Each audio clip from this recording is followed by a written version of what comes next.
Oke teman-teman, hari ini bersama saya ya, kita mau coba bikin CNC. Pertama-tama ya kita desain.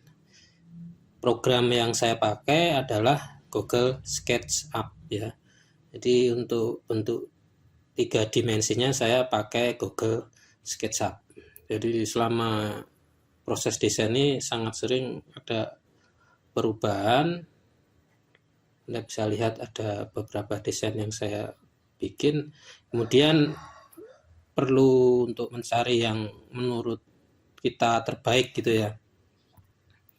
Nah setelah itu sebagian dari gambar-gambar itu kita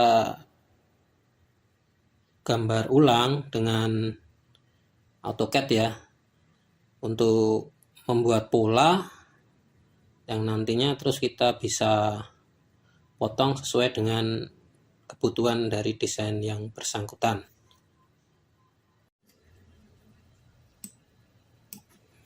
Oke, jadi setelah kita desain kita beli bahan. Nah saya sarankan untuk membeli bahan itu pada saat proses kita mau rakit ya, jadi jangan seperti ini ya, ini neyeng atau karatan ya, karena terlalu lama saya pesennya. Kemudian kita juga perlu cek dari bahan-bahan yang telah kita beli. Nah ini saya beli 2 tipe yaitu ya, Anda bisa lihat. Nah ada yang agak beda ya tipenya itu. Nah itu saya sarankan untuk membeli yang sejenis. Nah 2 tipe ini berbeda. Yang pertama ternyata perbedaannya ya tadi bentuknya ya. Yang kedua adalah ternyata mereka itu beda ketinggian. Jadi saya sarankan itu beli aja yang tipenya sejenis, sehingga tidak nanti terus berbeda, itu akan menimbulkan kesulitan. Ya saya sarankan itu membeli yang ini ya, yang 3060 itu ya, yang sisi kanan itu ya. Kenapa? Karena yang sisi kiri itu nutnya itu agak susah. Jadi kalau pakai nut yang biasa itu nggak masuk, kalau pakai nut yang ya nutnya mestinya khusus itu. Nah, saya kebetulan kesusahan cari, jadi ya sudah. Saya syaratkan beli yang kanan itu, yang 30, yang tipe 3060 yang samping itu. Kemudian tadi kalau sudah kita cek-cek bahan-bahannya, kita juga masuk ke tahap pemotongan ya. Jadi pola-pola yang tadi kita bikin kita perlu jadikan atau ya kan itu yang jadinya kita nyatakan dengan bentuknya. Nah ini untuk bahan-bahannya yang plat-plat atau apa itu kita potong sesuai ukuran. Nah untuk motong sendiri saya memakai jigsaw ya. Untuk yang besar dan lebar itu saya cenderung pakai jigsaw. Kemudian kalau yang lain saya menggunakan grinder ya. Jadi untuk peralatan memotongnya itu pakai jigsaw, grinder, dan kadang-kadang juga pakai gergaji manual ya, tergantung kita inginnya pakai apa, bebas sebenarnya.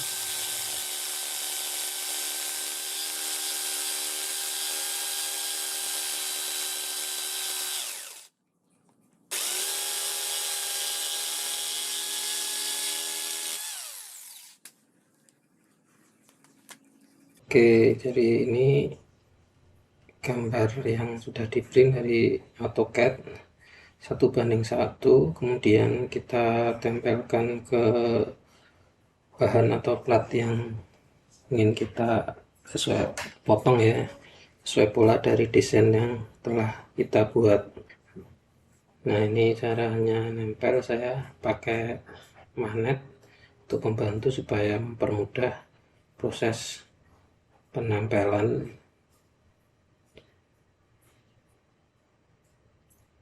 Kemudian ini yang sudah kita tempelkan lalu diisolasi agar nanti ketika kita akan membuat titik-titik yang akan kita bor ya. Ini kan nanti kita bor gambar yang sudah kita tempelkan tadi. Setelah ini juga kita isolasi ya, itu kita pakai hand drip untuk membuat titik-titik yang nantinya akan kita bor atau kita lubangi sesuai dengan desain. Kemudian setelah kita hand drip, ini hasilnya ya, jadi sudah ada titik-titiknya. Kemudian titik isolasinya itu kemudian kita lepas ya, supaya nanti dalam proses pengeboran itu kan menjadi mudah karena sudah kita titik. Jadi kalau tidak dikasih titik-titik atau di hand drip itu nanti kadang tidak bisa pas gitu. Ini seperti ini hasilnya, sudah di hand drip, sudah dilepas, kemudian terlepas ya, itu baru nanti kita masuk ke proses pengeboran. Jadi setelah polanya sudah kita strip atau kita kasih tanda, kemudian kita bor ya. Nah, untuk pengeboran yang baik itu mulai dari yang terkecil sampai yang besar ya, tidak langsung besar, nanti bisa susah ya. Kalau besar itu kadang bornya nggak kuat, kebetulan bor saya ini bor kecil ya, jadi ya pelan-pelan dari yang kurang kecil bornya. Kemudian juga perlu kita pengeboran, kita kasih oli ya, supaya mata bornya itu jadi awet. Nah, ini hasilnya yang sudah kita bor. Setelah itu mungkin ada beberapa lubang-lubang yang telah kita buat tadi, yang telah dibuat tadi itu perlu kita tap ya. Jadi saya pakai hand tap. Nah, ini saya sarankan pakai hand tap yang tajam ya, yang mandek istilah Jawanya, supaya nanti mudah. Kalau nggak tajam nanti resikonya juga susah kita bikin alur bautnya. Tetapi kalau tajam itu mudah atau enteng gitu ya. Terus resiko lainnya yaitu bisa jadi nanti tapnya itu patah. Nah, ini supaya resiko ini terjadi ya, pakai hand tap yang bagus. Nah, ini sangat penting. Nah, itu tadi proses untuk persiapan ya. Jadi persiapan itu di sini, meskipun ini sebenarnya sudah mulai bikin, tapi saya pikir ini masuk persiapan, jadi nanti untuk tahap-tahap selanjutnya kita langsung bisa rakit CNC-nya.